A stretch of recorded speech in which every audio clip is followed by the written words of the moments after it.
Imagine a world where every conversation feels like a genuine connection with authentic people.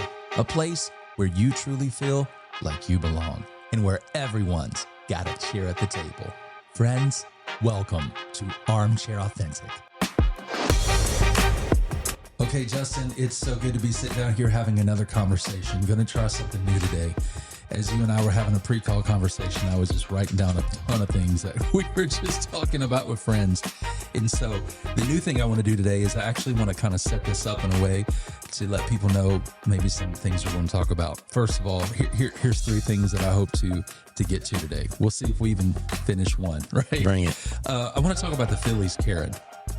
I want to talk about the Phillies Karen. Of course, we have to do that. I mean, the whole world is talking about the Phillies Karen. I want to talk about what it looks like to embrace AI, leadership stuff, realistic expectations, unrealistic expectations. We walk in leadership with people and relationships, whether we're aware of it or not unaware of it, right? This self-awareness when it comes to that. Mm-hmm. And the first thing I want to talk about today is, I think 2 weeks ago, you had mentioned something about, let's talk about nonsense.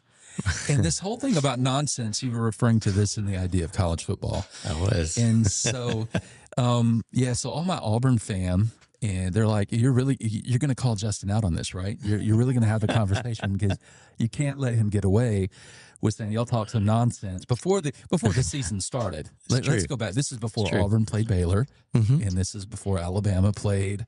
Oh, what Florida was that State. team? Florida State. Okay, so, and you were like, nonsense, college football. All right. So I want to say, let's talk some quality nonsense. opponent. Quality opponent. Let's talk some nonsense. Iconic team. So Justin, as it comes to nonsense, let's talk about that Alabama FSU game. Well, Rhett. Well, I mean, can we talk about, is Kalen DeVore still even in Alabama as the head coach? I mean, like, you got to give the man a chance. I'm not one to say, let's let him go. Yeah. You got to give the man a chance. Yeah. I don't like quick turnarounds. I think people are panicked. Yes, that game was nonsense. As the other Auburn fan, Mark Clement, said, if I quote his doesn't really count. We're not, whatever. It was a humbling day, man. It was a humbling day. Welcome to the real world. 23 years. I don't know what it was like to start a season 1-0. They cleaned it up a weekend ago. Yeah. And in faith, I would love to say we took care of business against Wisconsin 2 days ago. 2 days. Oh yeah. Okay. That's in faith. I know you feel a little bit better because you just annihilated UL Monroe or whatever. Last weekend, 73-0. You had to have a high school team to make yourself feel a little bit better about yourself. 9 days ago. Okay, but we're not talking about that right now. People we're are not talking about that right now. Those are tough people in Louisiana. They are tough. Country strong. They're tougher than the Arkansas people, you know. Yeah. I'm going to be nice to Arkansas. Okay, please. Okay. Yeah. Okay, friends listening, do you see how he's trying to deflect and move the conversation elsewhere? I'm trying to keep him grounded, and I think we should all get along. I wanted to talk about how great Auburn did. Well, quality yeah, opponents. I appreciate SEC, that. Doing good. Our Gators lost a couple of weeks ago. That one's not to good. A team they shouldn't have lost. But, so what is it like to finally have your feet on the ground and not have like clouds underneath your feet or red carpet under your feet as an Alabama fan?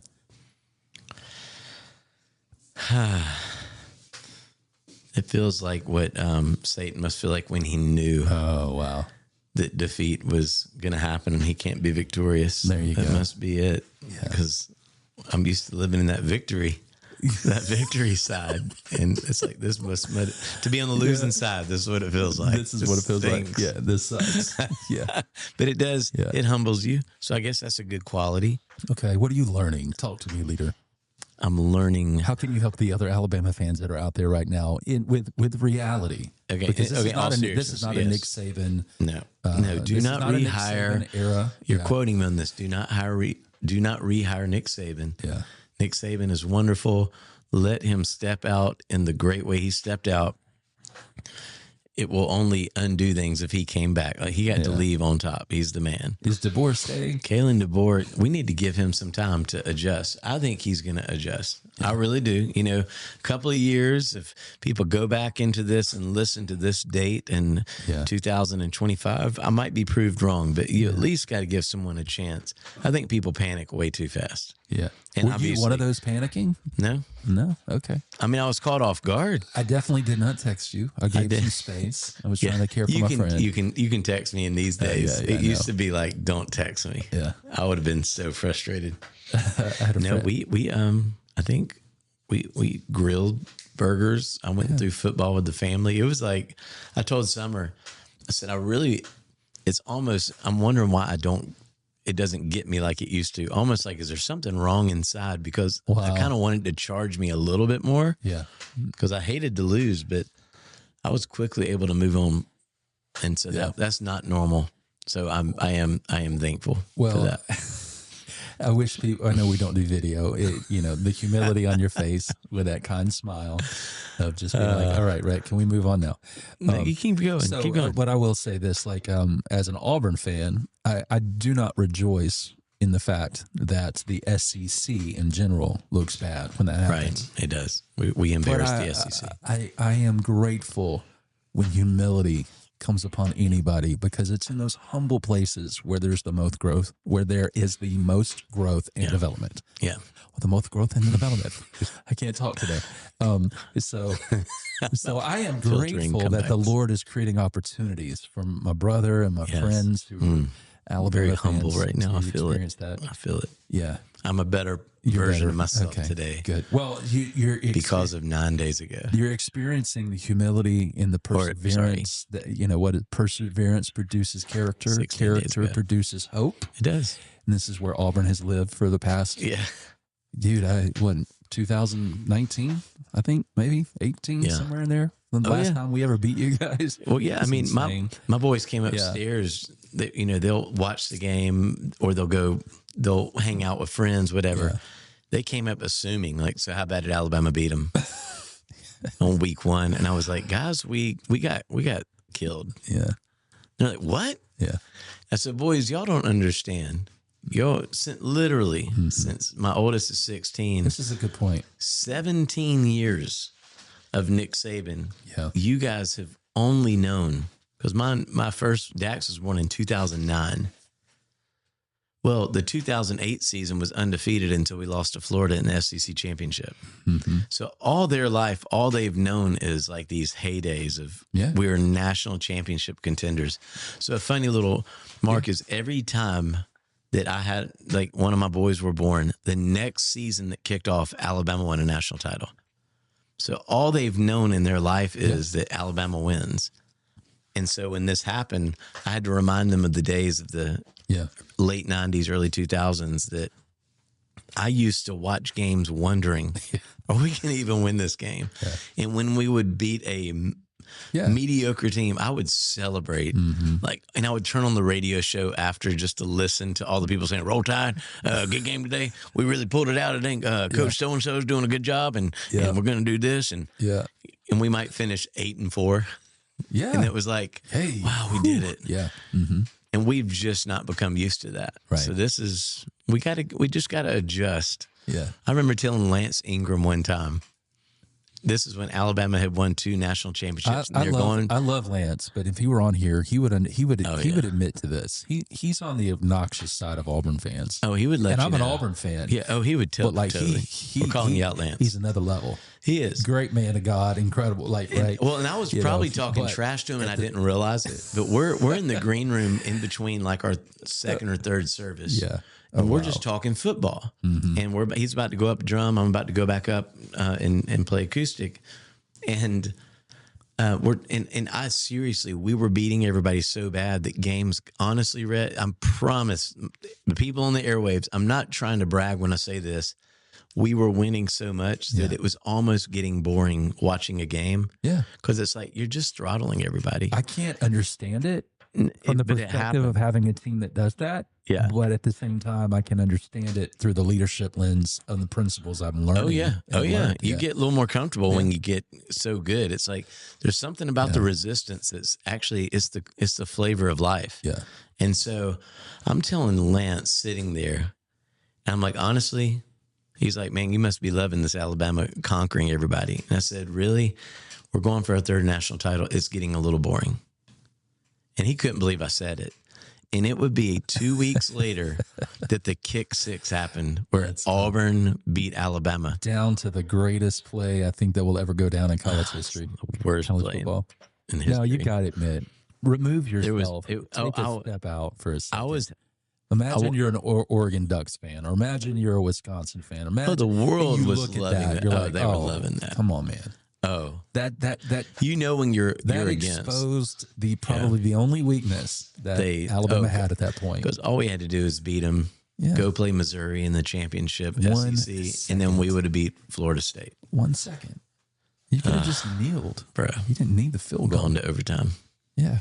Yeah, I'm just taking it to overtime and closed it. I know. So much was learned. That was the last time that I ended up caring so much, because when we lost, I realized how much I wanted to conquer everybody again. And we did. We did cancel a Christmas party that night. Yeah. Well, we're working through our issues. That. Yeah. You've worked through this. I think did we talk about that before? We did. We have. Yeah. We canceled. Yeah. You were gracious. Yeah. You were so overwhelmed with emotion that you didn't have the oomph, if you will. I tried to build it back up. Both Alabama and Auburn fans after that. Oh, I just didn't want to talk to anybody. Yeah. That was a tough day. You're not proud of that moment. Not proud. It was a low point. Yeah. So I say all that to say it's interesting. I don't think anybody expected that for sure. Yeah. And now 2 weeks have gone by the time we're recording this. They played UL Monroe, kicked their tootie. You know? That's right. And we just played Wisconsin, and we took care of business. Well, we'll see. You like how I'm talking in the future? That. He's speaking by faith right now. That happened 2 days ago, so we took care of it. Hey, let's test this out real quick. If Wisconsin wins, you're just setting yourself up for another letdown. Let's just try something. Okay. Hey, guys. Hey, Coach. Are we affirmation right now? Coach, you did a good job. Way to rebound 2 weeks in a row. Mm-hmm. Y'all looking strong. It was nice to have Wisconsin come to Alabama. They really looked around like they enjoyed everything when you watched the game. And I think that, definitely that deficit or the amount of points that we beat them by, I think that was nice. Looks good. It was nice to beat the Big Ten. And so another good victory. So 2 in a row. Let's keep this going. 2 in a row. And hey, we're getting ready to play South Alabama. So, Auburn, you took care of business. Good job. At this point, I don't remember the last time this happened, but as an Auburn fan, we're finally ranked. And we're currently ranked 24. Come on. We're just 2 away from the Alabama Crimson Tide. What are we? You're 22. Are we really? What poll are you looking at? Thought we'd be like 18 or something. No. Are you sure about that? Oh, yeah. I'm going to pull it up. Go to ESPN.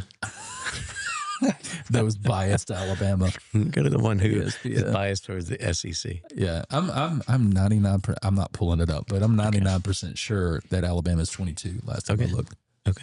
How about that? We're together. Yeah. Together at last. Yeah. I do think it's interesting, though, how Alabama took a big leap from where were they, number 7 to 22? But yet Florida State has now moved into the top 10. Right. Yeah. It's interesting. So it's like that. The victory doesn't look bad after all. Mm-hmm. They were just wanting to kind of kick us to the curb a little bit. We'll see. We'll bounce back. Yeah. We always do. Okay. So we talked a little bit of nonsense. War Eagle. To our Pacific Northwest, to our West people who don't care about this. Yeah. Go get them. Good. Okay. So I talked about embracing AI. Before we go there, though, we were talking about getting older and what that looks like, because before we started this conversation, I thought you had something on your mouth on the side. I was like, hey, bro, you got something right there. And then when you turned, I was like, oh, it disappeared. It must be a gray hair. It's called age. I got age on my mouth. that gray hair and that little beard on the mustache and caught in the light in a certain way looked like a, piece of paper or something on your mouth. And then you turn and then like the some glaze from a donut. Glaze. You don't eat donuts, do you? I mean, every now and again. Yeah, sure. I would eat one if you had one right now. But that's a real thing, though, man. Like the gray hair, man. I'm like, Lord Jesus. Like, it's coming. It's here. Wow. It's already here. It is. If I let my hair air dry, you would look at it and think, I did not know your hair was so gray. Because I end up putting some the product in it. I'll put up product when it's still wet, so it keeps it somewhat darker. Make it somehow, some way, magically makes it look darker. Oh yeah, but if I didn't air dry it and I walked in like on a Saturday morning, if I just wake up and I'm not taking a shower or anything like that, and I'm just kind of chilling. Yeah. Oh, it's just like it looks like my hair. Actually, no, it actually doesn't because I would have had a shower the previous day. If I take a shower, like if I've worked on the yard, but it's late at night and I don't want to put anything on my hair, like, and I'm like, I don't need hair gel. There's nowhere I'm going. Yeah. It's crazy how gray it is because there's no product that's like keeping it looking wet. We're just a couple years away from Mark's podcast, Age of Lions. Right? He'll have us on. He'll have us on. We just need a little bit more gray One day. Anyway, that had me thinking. I was like, oh, well, then that dialed into something that I'm dealing with right now. I don't know what, I was adjusting a microphone or something, and you were looking at the behind the scenes of my levels, and my level's a lot hotter than yours. And I said, it's because I'm deaf. And I'm not deaf, but I have lost some hearing somehow, some way. Yeah. My ears are constantly ringing, constantly. So much so that starting this past week, I have started taking my iPhone, turning on white noise. Now we have, granted, 2 fans in our room. But when I lay on my side, I don't know if anybody else has this issue. When I lay on my side, my head on the pillow, it like creates this isolation booth, and all I can hear is the ringing in my ear. Wow. So I've taken my iPhone and I turn on white noise and I put it underneath my pillow. Yeah. This is real world issues right here. You're living it. Yeah. And it's under my pillow to where when I'm laying my head on the pillow, I can hear the white noise louder than the ringing in my ears. Okay. Wow. What a world. Dang. So are we going to have some, I can't remember, we'll have some white noise when we go do that event together in a few weeks. Yeah, maybe. If we're in the same, if we share a room. You won't, if we share a room. You won't hear it in the room because it's under the pillow. Now, here's the thing that I didn't recognize is that your iPhone actually produces a lot more heat than you think it does. So when you put it under a pillow and it's on all night, it gets really hot. And when it gets hot, then it shuts down. Oh, and really? I wake up around like 3 a.m. because the phone, the white noise dies. And so I take advantage of that because as you get older, you also have to, go to the restroom more. You're like, oh, okay. It's like that Nate Bargatze sketch. Yeah. It's true. true. It's like, when did I become my dad? How often do you go to the restroom? I don't know. Just normal? What is that? Yeah. Oh, is that not normal? So I take my phone and I set it in front of the fan. This happens about 3 or 4 a.m. every morning. Now. So nice. I set it in front of the fan to cool it off, go to the restroom, come back. It's cooled down just enough so I can reboot that thing and put it back under the pillow and lay down for another couple hours. Yeah. Dang, the iPhone life. The iPhone life. But then I was thinking, do they create a speaker or something that you can put it? And then, yes, of course they do. Oh, they've got. Because I go online, I'm looking, I'm like, oh, wow. Oh, there you go. Yeah, it's hard to have we have those humidifiers in our room. And when we have to change a filter and we'll just turn it off. Yeah. When the house is silent, it really is. You're not used to it. You just gotta adjust. Yeah. So like if it were really quiet, like I could just hear the noise. And so anyway. Well, every now and again in this room, if you let it get quiet, you can hear Molly snoring. Like she's sometimes. breathing. She's just like, in between your words, I'm like, what is that sound? And it's just her. The dog. Yeah, sometimes it's funny. Every time we record, she knows we're starting, so she runs into the beanbag, doesn't she? She'll lay on it. She's a very smart dog. She sees me. She understands rhythm and routine. Yeah. It's ridiculous. She's like, Justin's here. She's on a beanbag right now in our little studio office. Anyway, so there you go. That's a little bit of. That's good. Get to know. So I'm talking about your ears not working. Your gray hair. I didn't know that. Your gray hair, and then my ears are ringing, and it happens. Looking forward to 48. There you go. Well, I remember a few episodes back when we had Mark. He was getting ready to go hiking, and we were talking about running, and I made a few jokes. Oh yeah. And then I was working on my yard the other day, and it's like I tweaked my knee a little bit, and it was hurting. And I thought, oh Lord, please don't let this be the moment the running stops, because I was just messing with these guys. Yeah. So it's better now. That's fun, man. It was a little wake up call. A little wake up call. How quick you can tweak your knee. Hey, side note, we had Barber Motorsports Park here in Birmingham, Alabama, had the GT Challenge. World-renowned place. People love Barber Motorsports Park. And for those who have listened for a little while, my son loves racing, wants to be a professional race car driver, wants to get into motorsports. I'm not going to go into all of that, but what I do want to say is over this weekend, this GT challenge, it's like Ford versus Ferrari versus Audi versus Mercedes versus Lamborghini versus like all the major brand manufacturer sports cars, right? Cool. And so around the world, they're having all these like races happening, and it's a points race for manufacturers. So every race, they tally up the points for the manufacturer, and then then there's so it's a world challenge. Some big bragging all over the points right there. It really is. And so Mercedes, they won, but anyways, they have at every race they set up this simulator challenge, and if you're into any kind of motorsports or digital anything, everything is now simulated racing, simulated flying, simulated this. And you learn so much in these environments. So my son has this set up at the house. It's right here behind me. And we connected to the computer. And he spends, I don't know, a couple hours every other day or so on it, learning, growing, getting better. And so they have this sim challenge. Last year, he came in 3rd place overall the entire weekend. Wow. For a Toyota GR sim challenge. And so at this Birmingham race, after this weekend, he had the fastest lap time, came in 1st. Dude, I didn't even know that. Yeah, you unveiling news on the podcast. How cool. I know, right? I just told you. We had a walk and everything. Yeah, and they didn't have a trophy, but they've got this really cool like gold coin type. It's really heavy. It's legit. And so he plays 1st out of the entire weekend. That's awesome. That's open up to the public to come and be a part of this challenge. And he put the fastest lap time. See, he's preparing his moment for 2026. Yeah, exactly. He's gearing up. He's getting a name out. Yeah. So I'm really happy. Branding's kicking in. Yep. We Max is about to take over. We met Weston Workman, who many people may not know who he is, but he's an up and coming driver, young, 20-something. And we got connected with his family at one of the last races, and they invited it. This is crazy. This is just nuts. So Weston Workman just won a national championship. His points, he's polled every race this year. Yeah. He won like the circuit's not even done yet for this Toyota GR racing. Not even done yet. I think there might be 3 or 4 races left. Yeah. He's already sealed the championship because his points are so high. He could lose every race, be disqualified from every race, and he's already won it. He has been killing people then. Yeah. And so, you ready for this? So we met his family. We were watching the race with his family up in this booth area, and they're like, "Oh man, we remember you guys." And it was so cool.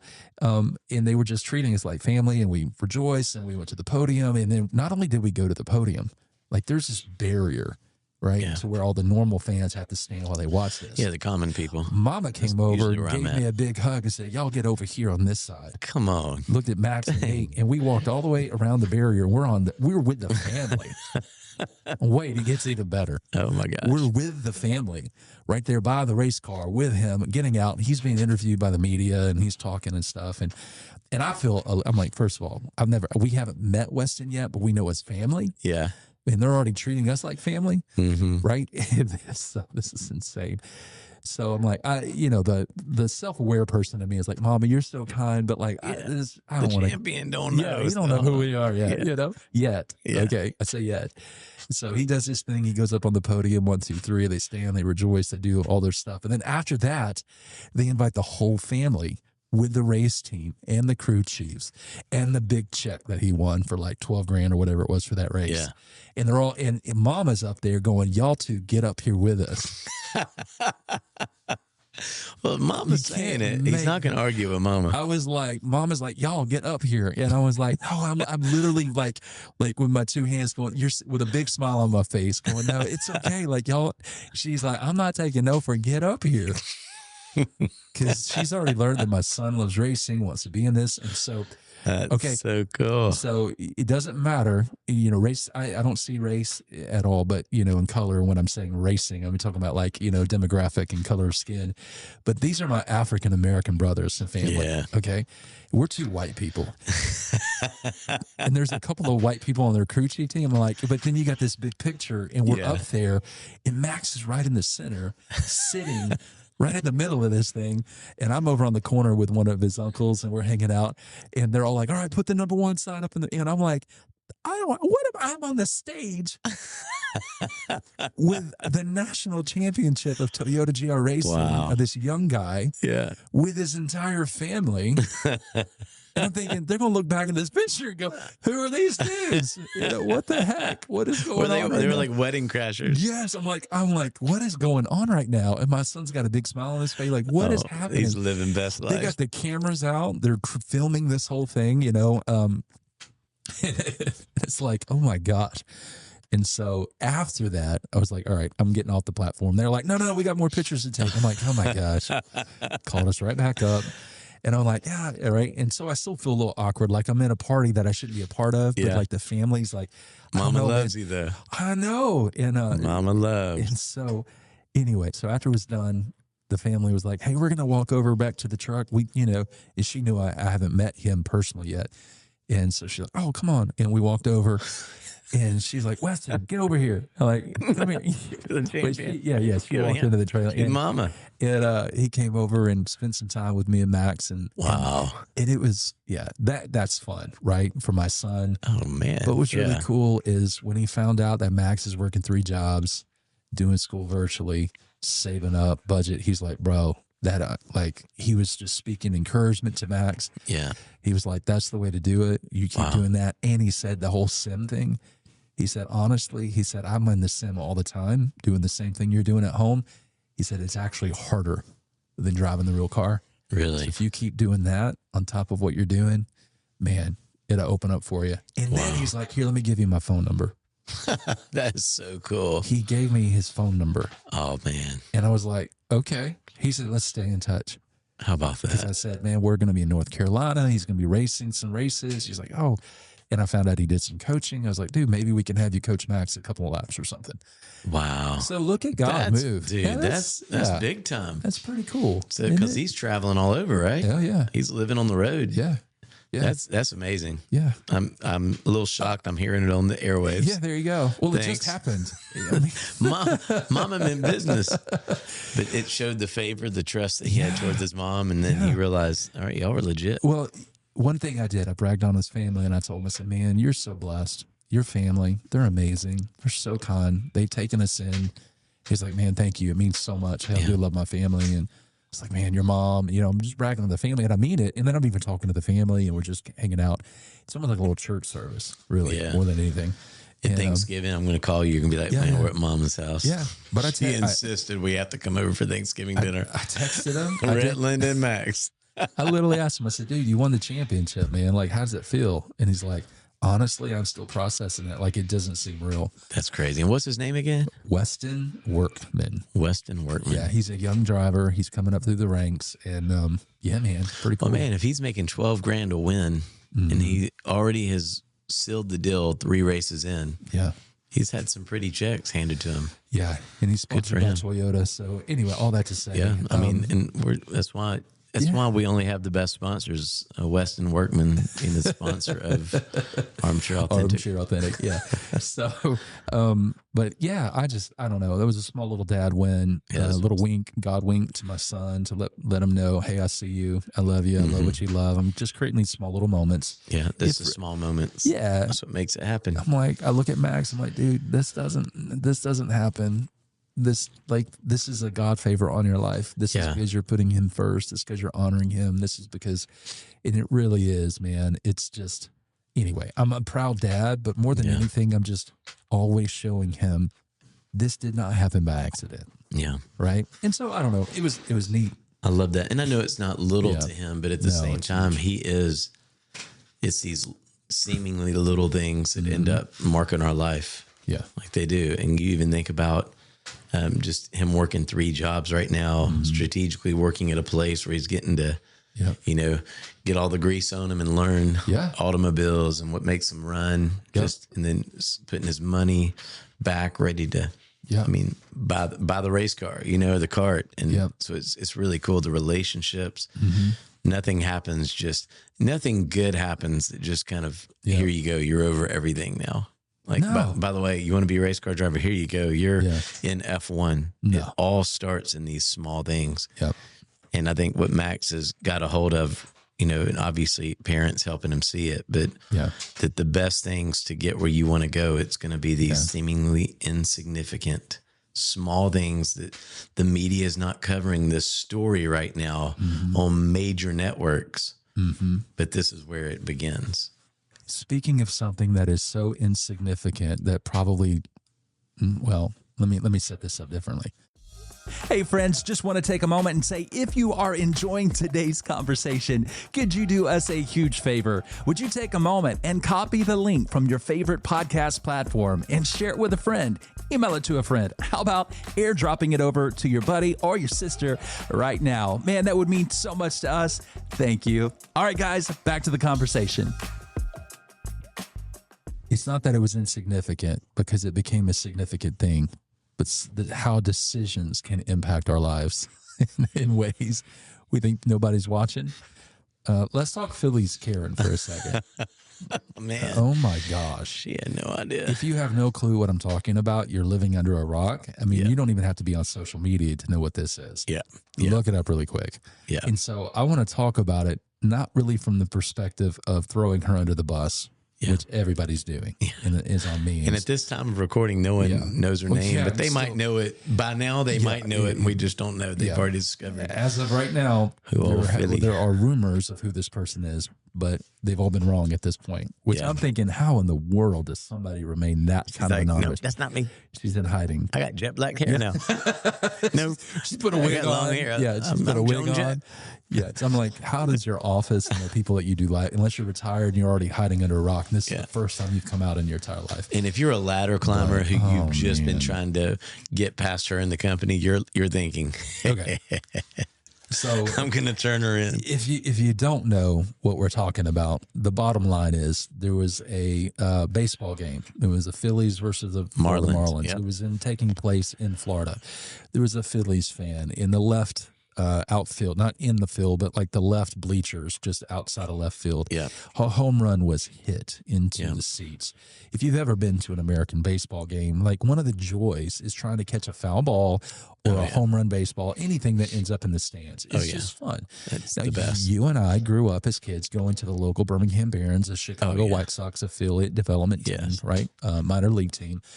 And we would always grow up, and the fun was the fight, getting the ball. That was the, I mean, like that's what you live for. You didn't care about no baseball game. And if they hit a home run, go Barons. But it was all about hit some fouls, please. Let's get some foul balls. And then every once in a while when they would curve one over, there was a green field. We'd go run it through the grass and try to get it.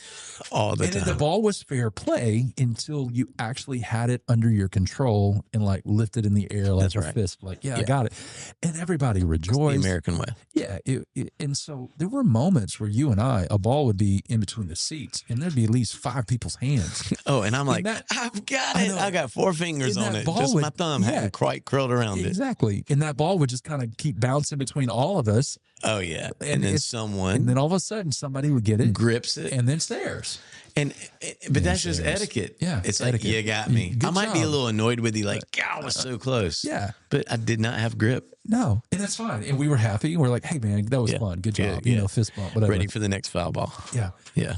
Okay. So that scenario happened on live TV. Yeah. A dad ended up with a ball. Yeah. Walks over to his son, right? Oh, yeah. Hands the ball to his son, puts it in his glove.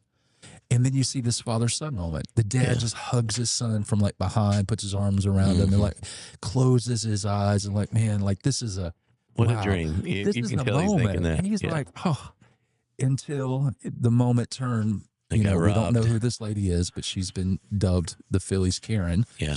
That's not a good thing. No. She's Phillies because she's wearing a Phillies jersey. She's a Karen because of her response. Yeah. And sorry to our friends named Karen. Yeah, really. That really does stink. I'm so sorry. I hope Justin doesn't get turned into a term. I mean, really.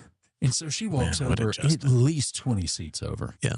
At least a whole row. That's almost empty, quick. Right? It should have been that quick to get the ball. Man. It might be hers. She gets into the guy's face. She uses expletives that we do find out from other camera reviews. Expletives. Yeah, expletives. What did I say? Expletives? She uses them all. Okay.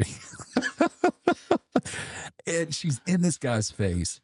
And his eyes are closed. And in that moment where she comes up and starts yelling at him, "That's my ball," something like that, it shocks him. And he opens his eyes. And, to the outside observer, it can almost look like dramatic. But we've all been there where somebody walked out behind a corner or textbook something. Fight or flight mode. Fight mode kicked in. Big time. He was ready and he controlled himself. And it was just that moment of that fight or flight where his body kind of shook up and then his hand got in a ball, like I'm going to knock somebody out. But it was enough to control himself to go, okay, wait, this is a woman. She's lost her mind at this moment. And he puts down, and then he's trying to explain, like, oh, I got the ball. I gave it to my son. And she just keeps, that's my ball. That's my ball. That's my ball. That's my. And so he takes the ball from his son in that moment, gives the ball to her. She walks off, and then everybody's booing her. Yeah. Rightfully so. And then she starts flipping everybody off, giving everybody, "You're the #1 fan" sign. Right. And at this point, not only is this on national TV, this is now on like everybody's Instagram, everybody's social media, everybody's Facebook. And everybody with a phone around is recording it. So it's being recorded from all angles. Yeah, absolutely. You're hearing everything. A lot of drunk people up there, by the way. Probably. Oh, no, I've heard the videos. It's like, oh, get the fuck out, girl. What she doing? She'll get some bomb from her. You don't, that's not it. You do that too well. Too well. There's a reason. And, I grew up around it. Okay, so that's what happened. That's my sad story. And of course, it went viral. And so, all right, so that's the context. It went viral. Nobody knows who she is. It was wrong. At this time. In the whole, and there's some people defending her, but I guess I bring this up not to add more white noise to a conversation, but to dial in a little deeper. Number one, what a beautiful moment that the son had up until that point with his father. And then this guy's presented with an opportunity. How do I respond? Now, he's probably not thinking everybody's watching this, but he's trying to think protective of his son. He's salvaging. He's with his wife. He's with his daughters. He's trying to salvage. Respond? They're on vacation. They're there for a few days before they head back to Philly. Yeah. Now, I told my wife, I said, if that were me, I probably would not have responded the way this guy did. You totally wouldn't have. You would have been like, "This is my ball." You would out-talked her. Yeah, I would have been like, "Not happening." Yeah. But you totally would not have given it back. She could have slapped me and hit me, but I would have been like, not happening. It's just a different personality. It is. I don't know, but I think he did the right thing. He did. And, I think so too. My opinion. Not saying that I would have done the wrong thing, because I think they were both right. Yeah, in their own ways. Yeah. It's not a right or wrong thing. It's just how you handle this situation. But he de-escalated. He gave her the ball, and then he kind of gave that look of like okay, fine. Just kind of like, away with you. Please go. Like if he was an English king who wanted a pony for his birthday, it looked like he was like, away with you. Away. Yeah. And so be gone, please. Like, end it. You got your ball. You're happy. If he was a magician, she would have poofed away. Be gone. They actually need to create a meme. Someone needs to create a meme. That would be great. Oh man, it's so beautiful moment with the son, beautiful moment with the dad. The dad handled it right, but what kind of pain, what kind of hurt, what kind of do you have to be going through? And I'm not trying to spin this to feel sorry for her, but the empathy side of things. I'm with you. Nobody grows up thinking, I'm going to be that person. Yeah. Somewhere along the lines, there was hurt. There was, who knows, the deep amount of pain that somebody has to go through to have that kind of aggression. Right. Over a maybe $20 baseball. I don't know how much a baseball is these days. Right. That has no value. Yeah. It's just leather with stitching and a cord, come on, man. Yeah. Like what type of pain, what type of hurt, what type of, and I think the dad and his health was like, it's not that big of a deal. It's a baseball, whatever. Right. It means more to her than, he gave it. Right. And then, so it shows his healthy perspective and her unhealthy perspective and how we're all on this journey. But I just think, man, that was captured. You can't live these days. I was kidding with you before we went on air. I was like, if you get cut off in traffic, you can. But just know the way you respond to people on the road, that these cars now all have cameras. Oh, yeah. And people are now posting people's road rage. Yeah. and it could ruin your career. It could ruin everything you've worked for. Right. So this woman has remained anonymity right now. I don't know. Is that the word? Anonymity. Yeah. It's hard to say so far, but there's going to come a moment where it's exposed. And what are the consequences to her unhealthy response and actions? Yeah, something not deserving. Yeah. Unfortunately. I mean, mob mentality is kicked in. Because we watch it and we even get upset watching it. Like, who do you think you are? But at the same time, if you shift perspective like you did, where compassion and empathy sets in for her own good, you hope that people can try to push through the emotion. I do want to go there because we get triggered. By the way, we get triggered when we see that. Yeah. Because you got people who've put up with this. Yeah. Whatever it is for however long. And now it's like, you're seeing it. You're like, not anymore. Right. But she's dealing with it for a reason. The Florida Marlins organization and the Phillies organization went above and beyond to love and show compassion and bringing that kid back. You know, he got to meet some of the players, autographed baseball bats. He got all kind of stuff that's happened from this for them, which is great, and other things. But like, man, I don't know. It's just, I'm not, part of me feels sorry for this lady. Yeah. You know, and I'm not trying to show myself some kind of hero on this podcast about it, but I guarantee, I'm wondering how many people are having that conversation right now. Yeah. Because it's easy to just like lay into somebody. But it's like, man, we're all dealing with hurts and brokenness in ways that nobody else knows. Yeah. I just can't imagine that girl being 6, 7, 8 years old, growing up to think I want to become that person. No. Yeah, and she probably thought we're going to a game tonight. It's going to be fun. Yeah. We're Phillies, which we know that the park they're at, I don't know if it must be Marlins, but we do know it's where they do their spring training. Right. The Phillies spring training. Yeah, the Phillies actually do their, a lot of these northern teams will do their spring training in Florida. South Florida, right. And so, they probably had great expectations for the night. Yeah. We don't know what's happened in her situation, but just something made her feel like that was mine. Almost like, when you get so close to finally getting something that is meaningful to you. Yeah. And it's literally ripped. You didn't have it completely, but it feels like it was ripped right out of your hands. Mm-hmm. Like that's probably what she's walking into. And literally in this case, a ball, she would say it was ripped right out of her hands. We know the etiquette. It was fair game. It was fair game. But still, she reacted. Yeah. Because it wasn't the ball. There was something already there. It's not about the baseball. It's not about the baseball. And so she's that ball meant something to her that she could not let go. And she's still in that moment. And now she's getting booed. Yeah. And so it's not just the booze she's reacting to. Yeah. Now there's a disappointment of feeling, there's no telling what she's feeling. Yeah. And her reaction isn't to just de-escalate, kind of like the dad did. Her reaction is she's just flicking everybody off and trying to go teach another guy who said something to her. Yep. She then walks down, if you see videos, and she's trying to teach him a lesson with her words. Yep. And there's a reason she is reacting in a way to, you need to hear me. We don't know what's happening in her life that makes her wonder or makes her react to feel like I need to feel significant right now. Right. And it's completely backfired on her. Mm-hmm.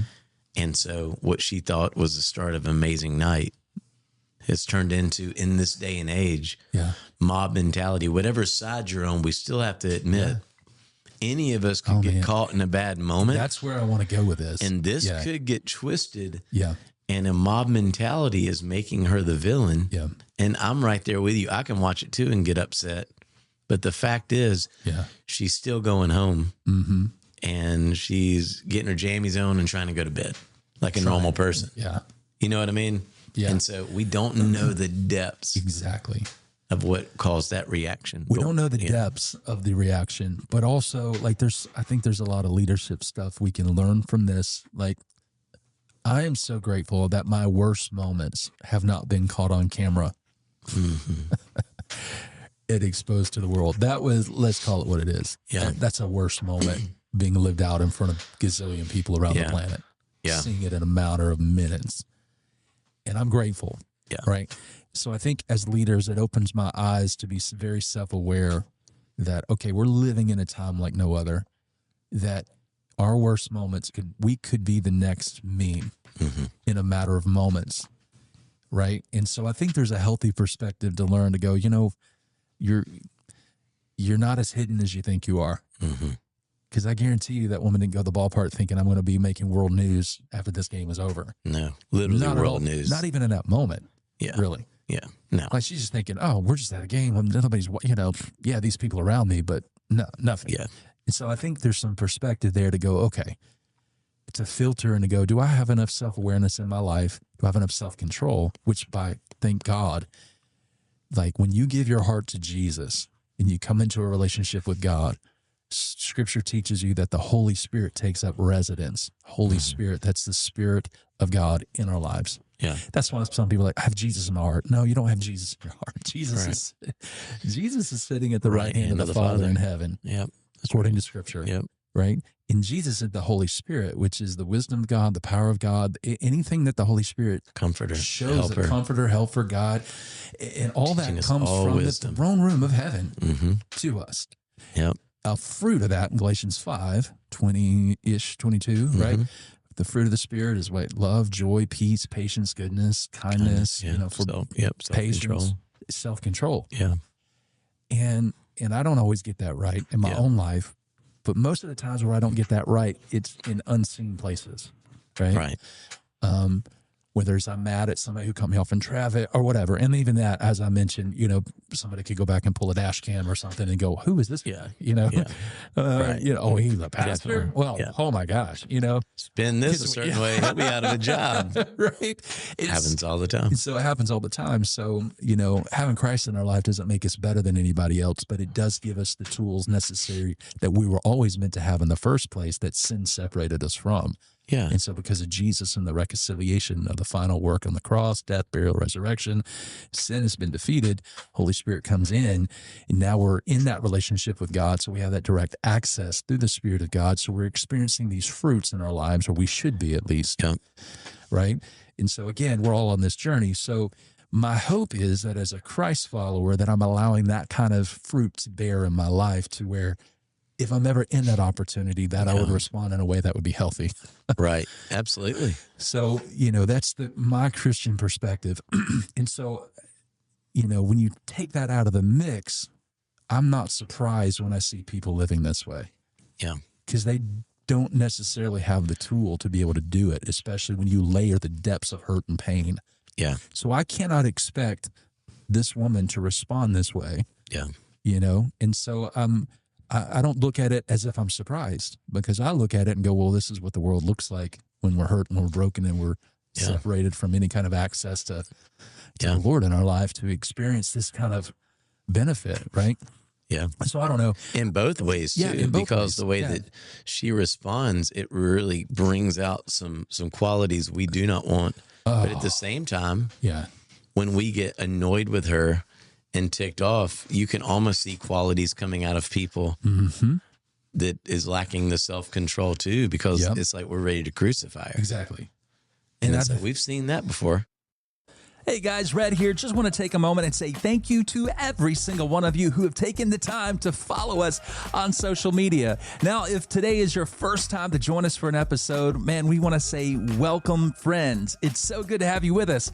Could you take a moment, look us up on Instagram or Facebook? You can find us there at Armchair Authentic, or you can go on over to X, find us there as well at Armchair Auth Pod. That's Armchair Auth, AUTHPOD. All right. Now back to the conversation. While it's easy to want to sit there and laugh and poke fun, I just think when you pull back the curtain, if you'll take a moment to empathize, it's like, I don't think, Right. And I think that's what I'm trying to draw here is like, I'm not talking about it from the perspective of like trying to make fun of or poke fun of. Yes, it's not right, but if we could just take a moment and look through a different lens and go, man, there are a lot of people fighting battles we know nothing about. Yeah. And I'm not trying to dismiss. There's I think it's okay. I like the deep little talks because it's a sporting event. Yeah. It seems very wrong what happened. But then people walk by, and I'll take it deep here. I mean, it's like people walk by and you got kids probably begging for bread around the corner, and we walk right by them and just be like, God, get a job. And we're not going to bring that to light, but it's just the fact we saw something on TV. Yeah. It's a ball. Right. It's all meaningless. It's meaningless. But it's the mob that controls both sides on how we're going to react. And I had the same reaction just like anybody did. Oh, I did too. From my side of it, yeah. I'm going to probably look at, or not probably, I looked at it like, what a punk lady. I thought the same thing. And I'm sure there's someone out there who, until enough of the mob rises up, there's someone from her side like, man, these men just trying to overpower women, just thinking they're the stuff. Someone's got a narrative. Yeah. And who's right? Yeah. You know what I mean? Yeah. But yet we can step outside that baseball stadium and go do something else. Yeah. And it could actually be scripturally something as followers of Christ we would look at as unacceptable. Mm-hmm. But because the mob's not against it, it's not as unacceptable. Yeah. You know? So, I mean, there's just so many layers to this. And that's the but there's a human at the end of it. Yeah. That same lady leaves the stadium. She's getting in her car. Mm-hmm. She's regretting what she did. Surely. Y'all. Surely. When she's by herself, I know she's putting up a front with everybody. Yeah. But when she's by herself, left with her thoughts, she's probably thinking, if I could choose not to go over there again, I wouldn't. Mm-hmm. But if you ask her, she's going to be like, you better believe I would. Justice. Yeah. But then you have the other side. It's all justice. But what are these people doing? What am I doing when we're by ourselves? What are our thoughts? Yeah. So a lot of, I don't know, man, there are a lot of leadership lessons to be learned, self-awareness, kindness, humanity. I just think, man, I'm just so grateful that my worst moments haven't been caught on that type of camera, because if they were, man, some people would look, yeah, it was tough enough talking about old Ralph Brothers last week. You know, and I'm not, I mean, I'm just trying to be real and authentic, because I think that's where people can often look through the lens of thinking everybody's got their, stuff together that are doing podcasts or speaking on platforms or whatever. And it's like, no, man, that woman right there was hopefully I'm using this word the right way. Correct me if I'm wrong. The epitome of what Christ came to do and to die for. Like, that's why Christ came. Whoever feels hated the most, if you could now insert what you just said. Yeah. Yep. I mean, all I could see is Christ in his love in the context of Scripture, right? I'm just like trying to bring it into our modern day culture, being like, I want to go get to know her. Mm-hmm. Yeah. Wow. What if we actually could step out of our own reactivity and look at it and say, what would it be like to just say, hey, let me buy you a coffee and let's just talk. There's no agenda other than, I'm not here to fix you. What's going on? I just want to hear your story. Yeah. What would she say? What would she say? And you don't have to respond. Yeah. You just then walk away and it's, hey, let's grab coffee again next week. Well, think about it through this lens. The deep work that could happen. We read Scripture and we think through the lens now of, Christ, he's a friend of sinners, prostitutes, tax collectors, the worst of the worst. Mm-hmm. It's about mine. Me. Let me get mine, right? These are those people, right? Yeah. Outwardly. Which means he's the friend of the political party you hate. Either one. Or the third one. There's 3 or 4 out there. And so he loves them all. Jesus came to reveal the love of the Father. And Jesus went against all the spiritual-ish, pharisaical religious leaders of the day. It was like, this is why I came. Mm-hmm. The healthy don't need a doctor. Yeah. It's the sick. It's the hurting. Yeah. It's the one who has so many layers of hurt and pain. It's the woman at the well. Yeah. I know the hell you've been through. Yeah. Pardon me. I'm probably I'm not trying to make this as explicit podcast, but like hell, literally like the hurt, the pain, and all the stuff you've gone through. I know that. I'll allow it. But if you knew who you were talking to right now, you'd ask me for living water and I'd give it to you. Like something that goes way beyond what you've ever experienced. Yeah. So I don't know. I look through the lens and go, man, that's exactly the type of person that we all are at the root and at the core. Very selfish, right? Whether we want to admit it or not. And that's the type of person Jesus gave his life for. Yeah. And I came to seek and save the lost, the hurting, the broken, and I don't know, when I look through that lens, it just changes the whole narrative for me. Yeah. It makes me look at the memes and go, of course, this is the way the world's going to respond. And I'm not trying to shame anybody at all. Entertaining. We're going to watch them because they are entertaining, but we can't let it control our narrative. Yeah. Because At the end of the meme, there's still people. Exactly. Unless they're AI generated and we just don't even know anymore. No, right? Okay. So I don't know. Is there anything else you would like to say about that leadership wise that we can walk away from and either apply to our life or? No, I think we hit it. You know, the only thing I would take back is I said, with your political party, you, and I need to redirect that and say us, because we all have our things that we think are better. Yeah. And we got to remember whatever the opposite of that spectrum is that we think is not as good. Yeah. And we all have different opinions of what that is. Mm-hmm.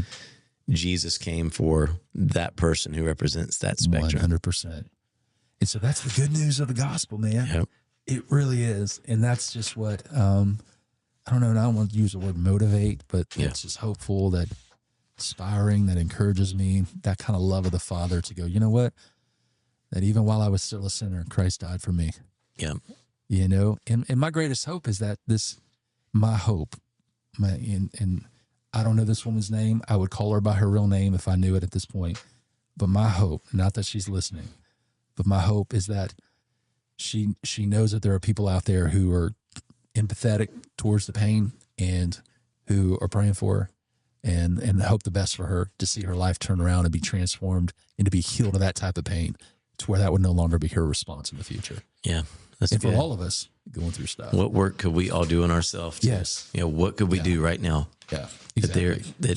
That we can step into, shed one of the layer that we've developed over all these years, because we have put on stuff. Mm-hmm. We've put on armor. And what can we do to continue to at least shed the next layer of it? Yeah.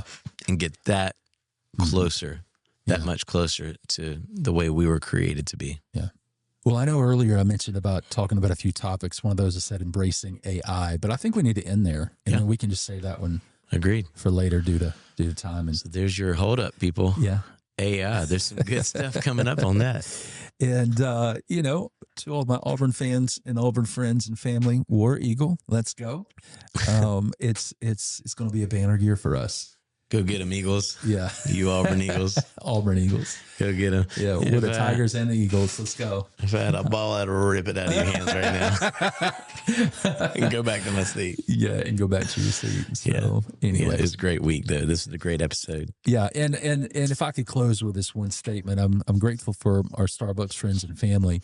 They write on our cups now, and I think this is something they're doing nationwide. It is. But they all know me over here at the Moody Starbucks, and I don't know who wrote this today, but this means a lot. I am the Pumpkin King, and they drew a picture of a pumpkin.